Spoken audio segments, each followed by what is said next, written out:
Le Grand Matin Sud Radio, 7h-10h, Patrick Roger, Cécile de Ménibus. 8h17, bienvenue, c'est le petit déjeuner politique ce matin. Bruno Retailleau, sénateur Les Républicains de Vendée, président du groupe LR au Sénat. Oui, bonjour Bruno Retailleau. Bonjour Patrick Roger. Le vrai faux suspense autour de la candidature d'Emmanuel Macron, la campagne, Valérie Pécresse, l'union des droites, le prix des carburants, le pouvoir d'achat, autant de questions que nous allons aborder. J'annoncerai ma décision en temps voulu. En visite dans la Creuse hier, Emmanuel Macron a de nouveau laissé planer le suspense sur sa prochaine déclaration de candidature. Chez les LR, comme d'autres partis d'ailleurs, on le presse de se déclarer officiellement. Qu'est-ce que ça changerait ? Rien du tout. Ça clarifierait les choses. Ça clarifierait les choses. Simplement, Emmanuel Macron est en campagne depuis de longs mois. Et on avait d'ailleurs au Sénat fait un compteur des dépenses à partir de la rentrée parce que c'était des milliards et des milliards chaque semaine. Eh bien, je vous l'annonce, jamais une campagne électorale pour une présidentielle n'aura coûté aussi cher sous la Ve République. Il dépense l'argent des Français à gogo pour justement sa campagne et surtout pour acheter en quelque sorte. Oui, mais il est président, il peut encore présider puis annoncer des mesures, quoi. C'est ce qu'il fait, non c'est ce que vous diront bien sûr, mais vos adversaires. Mais il ne règle rien.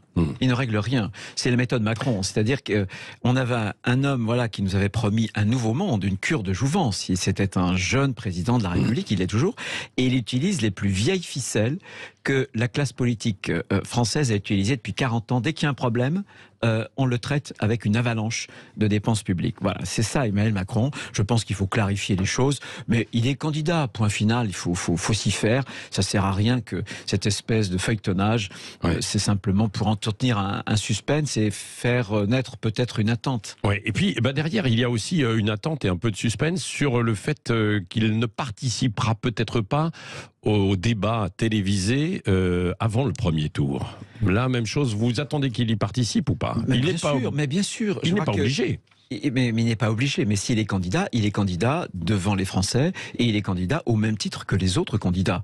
Ce qu'il caractérise, c'est qu'il s'estime comme Jupiter au-dessus de tout, de tous, tenu par rien. Et je pense que dans un débat démocratique, il faut débattre précisément pour éclairer l'enjeu de cette élection qui sera fondamentale. Nicolas Sarkozy ne l'avait pas fait en son temps, avant le premier tour. Il avait envoyé, entre guillemets, ses lieutenants.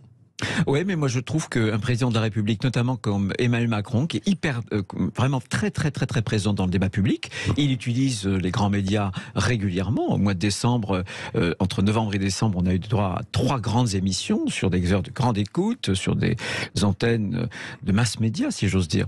Donc je crois que c'est normal qu'il puisse avoir une confrontation. Ouais. Pourquoi vous voulez débattre justement avec lui ? C'est pour parler de son bilan ou de ses projets futurs ? D'abord de son bilan, parce qu'il est le président sortant. Et on voit bien que si, précisément, il ne veut pas débattre, si il tarde à se déclarer candidat, c'est tout simplement parce qu'il ne veut pas rendre compte de son bilan. Et son bilan est terrible, il est assez accablant. On a fait aussi cet exercice au Sénat, on l'a fait à partir de chiffres qui sont incontestables, on l'a fait honnêtement, sérieusement. Il y a des choses qui parfois sont allées dans le bon sens, mais globalement, le bilan est un des plus mauvais de la Ve République. Alors il a peut-être eu des circonstances atténuantes, non ? Non. Écoutez, chaque président de la République a eu, vous me parliez de crise de Nicolas Sarkozy, crise de subprime, François Hollande, la crise du terrorisme. Mais très franchement, il nous avait parlé de tout révolutionner, de tout réformer. Il n'a rien changé. Où est la révolution s'il y a le retrait ? Tous les présidents de la République, depuis 30 ans, ont fait une réforme des retraites. Lui, rien. Où est la révolution en matière d'immigration ? On a accueilli plus, il y a pratiquement plus de 2 millions, moins de 2 millions, près de 2 millions d'étrangers accueillis, d'immigrés accueillis en France, et on a expulsé moins par rapport à la période de Nicolas Sarkozy.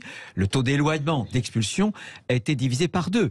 Même chose sur l'insécurité. L'insécurité, elle n'est plus seulement dans les quartiers, elle est aussi dans nos campagne. Et elle l'était déjà auparavant. Hein. On se souvient à l'époque de Nicolas Sarkozy. C'est pour ça d'ailleurs qu'il avait refondé un petit peu les forces de l'ordre, la gendarmerie, la police. Je réfute. Et Nicolas Sarkozy n'a pas tout bien fait. J'étais des premiers à le dire d'ailleurs. Ouais. Je veux bien le reconnaître. Mais quand vous comparez les bilans, c'est radicalement différent. En France, toutes les 44 secondes, une agression. Tous les jours, c'est plus de 80 policiers, 80 gendarmes qui sont agressés. Nous avons le taux d'homicide l'un des plus élevés d'Europe. l'Europe. Donc, sur tous ces sujets, y compris économiques, regardez nos déficits. Déficit budgétaire, déficit commercial. La France est en Europe l'un des pays les plus mal gérés puisque ces deux déficits sont en valeur absolue. Et la crise du Covid, est-ce que c'est une circonstance atténuante, la crise du Covid depuis 2 ans? Bien Parce sûr. que avant, chez Emmanuel Macron, on va vous dire que ils ont fait la loi séparatisme, PMA pour toutes, la suppression de l'ISF, réforme de la SNCF, du Code du travail, par exemple. La loi séparatisme. Oui. Nous avions voté, dans cette loi, mais aussi en dehors de cette loi, l'interdiction, par exemple, du voile, des signes religieux ostentatoires pour les sorties d'école. Ils ont balayé d'un revers de main. Nous venons de voter, on va voir si la majorité va le conserver. Dans la loi sur le sport, vous savez que actuellement, la fédération de foot est confrontée, notamment pour l'équipe féminine, à la volonté de certaines de porter le hijab. Eh bien, il y a d'ailleurs un contentieux juridique. Nous, on a inscrit dans la loi au Sénat, on l'a voté il y a quelques jours, l'interdiction, dès lors qu'il y a une compétition sportive organisée par les grandes fédération nationale, de tout signe ostentatoire, évidemment du voile.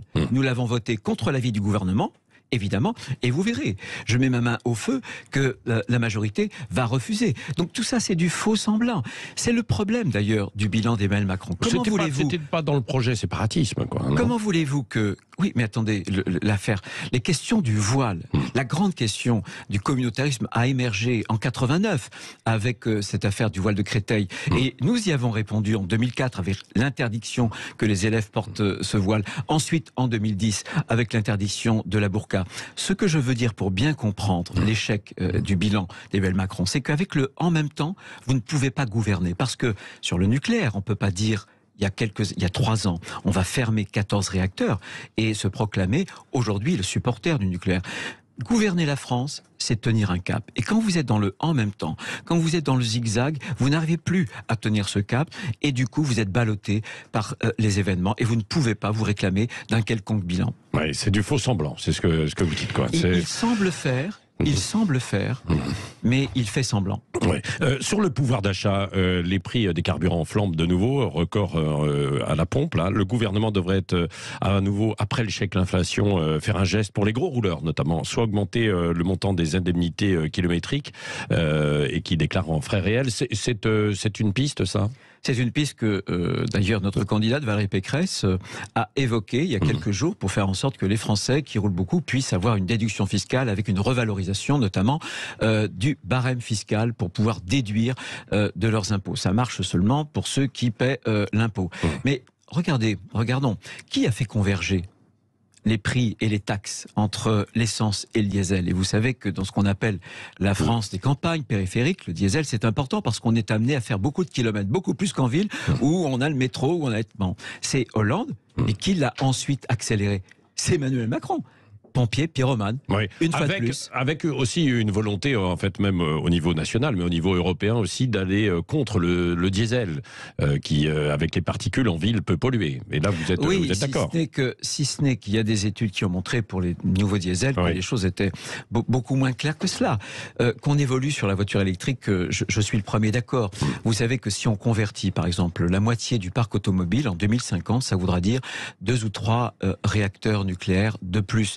Donc, vous voyez, c'est toujours la même chose. Ce que je conteste, c'est l'inconséquence d'Emmanuel Macron. Vous ne pouvez pas dire une chose, encourager la voiture électrique et avoir découragé, par exemple, le nucléaire. Il a fermé Fessenheim et surtout, il a abandonné le projet Astrid, qui était finalement l'économie circulaire appliquée au nucléaire, où on recyclait les déchets de nos anciennes centrales pour en faire un nouveau combustible. C'est terrible. Mais il n'y a pas que le nucléaire. Vous-même, vous l'évoquez, il y a aussi les énergies renouvelables quand même. Bien sûr, je suis un partisan, moi, de bien sûr, vous l'avez écrit dans un livre. Mais je pense que on le voit en Allemagne. L'Allemagne a voulu sortir du nucléaire. C'est parce que à cause des écologiste allemand. Elle a voulu donc se consacrer tout entièrement aux énergies renouvelables. Et que nous apprend le rapport de la Cour des comptes en Allemagne? C'est l'Allemagne qui a un des tarifs de l'électricité le plus élevé et elle est dépendante du gaz russe. Et en même temps, c'est un des pays qui émet le plus de gaz à effet de serre. Donc c'est un échec. Donc je crois que le nucléaire... Elle va quand même vers le renouvelable, quoi. Hein, mais même de plus en plus, même en allant vers le renouvelable, vous êtes obligé, elle utilise du charbon, elle utilise du gaz, gaz. Parce que dans le renouvelable, quand il n'y a plus de soleil, quand il n'y a plus de vent, et en général, les conditions anticycloniques l'hiver, c'est là où il n'y a pas de vent. Et puis, il fait froid. Voilà. Bruno Retailleau, vous avez évoqué Valérie Pécresse, vous êtes engagé évidemment auprès d'elle, la candidate. Qu'est-ce que vous répondez aux critiques qui disent que Macron et Pécresse, finalement, ce sont les mêmes? C'est radicalement différent. En quoi alors? D'abord sur la forme. Elle veut faire, lui veut plaire. D'où cette idée de l'en même temps, parce qu'il faut séduire tout le monde. Voilà, faut en donner. Il faut qu'elle plaise aussi pour être élue, quand même. Ensuite, regardez, il y a une forme de courage. Lui n'a rien fait sur les retraites. Elle dit, voilà, moi je veux protéger les retraités, je veux protéger leur pouvoir d'achat, et donc j'assume de repousser à 65 ans l'âge de départ à la retraite. Regardez aussi sur l'immigration. Elle dit, moi, je veux accueillir moins, je veux expulser plus. Emmanuel Macron est le président de la République, sans doute un des seuls, d'ailleurs en Europe, ces dernières années, qui a élargi les conditions de l'immigration familiale, du regroupement familial, puisque la loi Collomb a permis aux mineurs non accompagnés de faire venir les frères et les sœurs. Cas unique ces dernières années en Europe. Regardez par exemple sur la justice. Vous savez que le problème de sécurité, c'est pas plus de gendarmes, pas plus de policiers. Même si elle propose d'en mettre plus aussi sur le terrain. Mais c'est la réponse pénale. Ça ne sert à rien de coffrer les gens si ensuite ils sont libérés. Qu'est-ce qu'elle propose? Elle propose des courtes peines. Monsieur Dupond-Moretti, suivant Madame Belloubet, circulaire du 23 décembre, il dit partout en France, non, mais il faut éviter d'emprisonner les gens parce qu'il y a trop de personnes dans les prisons. C'est l'inverse de ce qu'il faut faire. Et nous, on est pour des courtes peines. Tu tabasses quelqu'un, il y a quelqu'un qui a une interruption de travail, parce qu'il a reçu des coups, c'est le trou. Voilà. Tenez, qu'est-ce que vous pensez, Bruno Retailleau, au passage, puisque vous évoquez les questions de sécurité, de la proposition d'Éric Zemmour sur la légitime défense? Lui, il parle du droit de défense excusable pour les commerçants notamment qui se protègent. C'est catastrophique? Bien sûr, c'est la violence. Je suis pour la légitime défense, mais le monopole de la violence... Vous êtes pour la légitime défense? Bien sûr, dans des conditions qui sont celles qui nous sont données par le droit de défense excusable. Mais là, c'est pas la même chose. Là, c'est la violence. Là, c'est le droit, comment dirais-je, de se faire justice soi-même. Là, on sort d'un état de droit. Ce que je conteste dans notre propre état de droit aujourd'hui, c'est que précisément la réponse judiciaire, la réponse pénale, elle est trop faible. Et c'est justement parce que cette réponse, elle est trop faible. Parce que, regardez, jeudi dernier, un chauffeur de bus est tabassé par quelqu'un.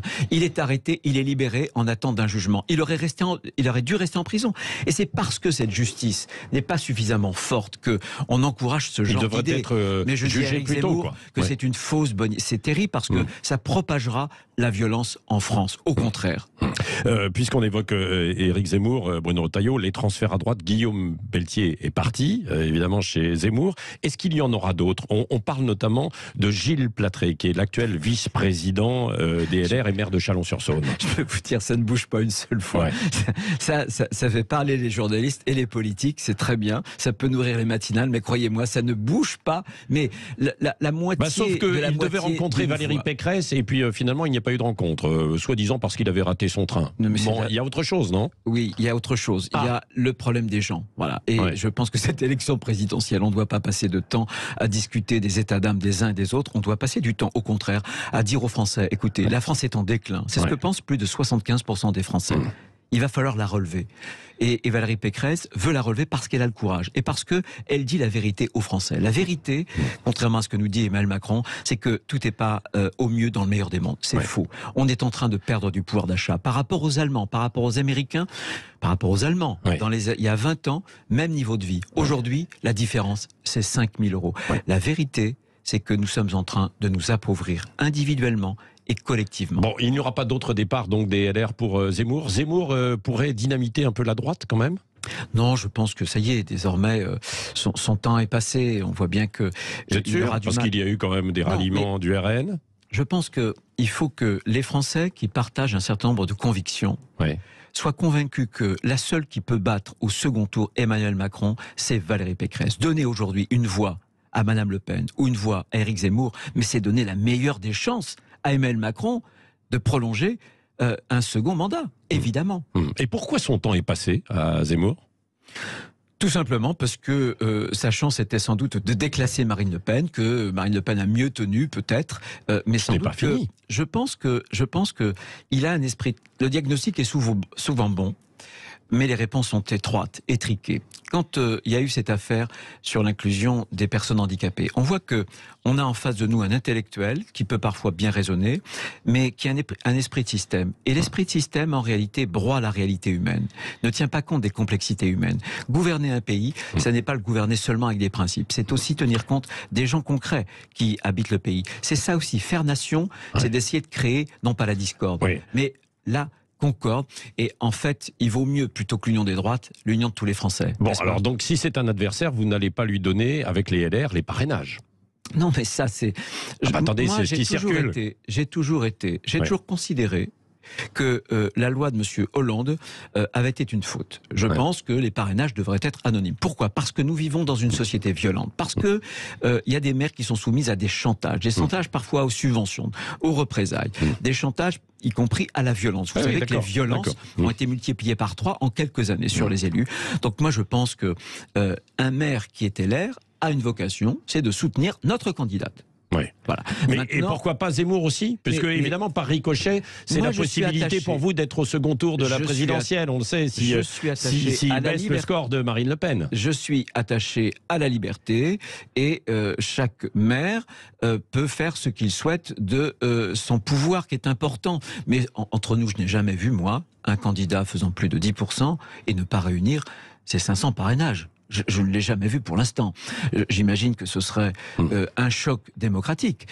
Mais chaque maire fait ce qu'il veut. Première chose, les maires LR, je le répète, la logique, c'est qu'ils soutiennent et qu'ils parrainent Valérie Pécresse. Merci Bruno Retailleau d'avoir été avec nous ce matin sur Sud Radio.